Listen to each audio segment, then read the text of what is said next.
Hi, Neil here from Neil Brown Reviews. Today we're going to be having a look at what the VPN speed on the iPhone is for the NordVPN versus TorGuard VPN. So let's get going and have a look.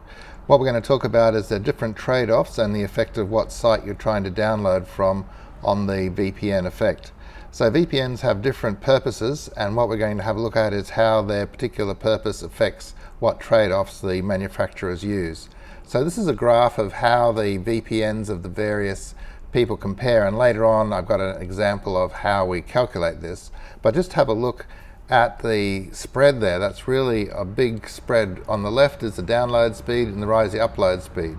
Now this is flicking through how we actually measured it. So what we did is we chose an Australian site, which is where I was running this from, also a Singapore site, the SING, and the USA site. And we did some down-up measurements for TorGuard versus the NordVPN. And these were all done over a period of about 3/4 an hour, just sitting in a site where we had a 4G connection.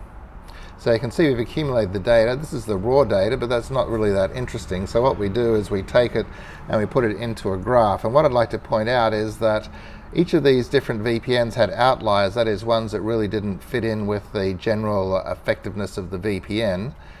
But if you have a look generally, you'll see that the NordVPN was highest in the download speed, but a bit lower in the upload speed compared to Tor, which was more of a balance between download and upload. So it had a lower download speed, but a higher upload speed. And then if we compare it to the raw 4G, you can see it had high upload and download speeds when it was running without a VPN at all. So here's a graph just showing the type of balance here.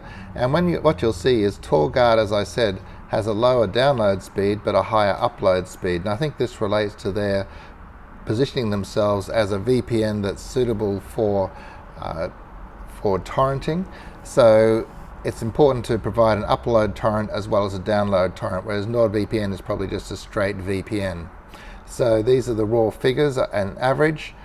So I hope you've enjoyed this quick review of the Nord and TorG VPN speeds. Subscribe and click the notification bell to get notified when we release new videos. Visit neilbrownreviews.com for written reviews and info, and also great deals on security and internet software. Cheers for now, from Neil from neilbrownreviews.com. Thank you for listening, and remember to subscribe and click the notification bell.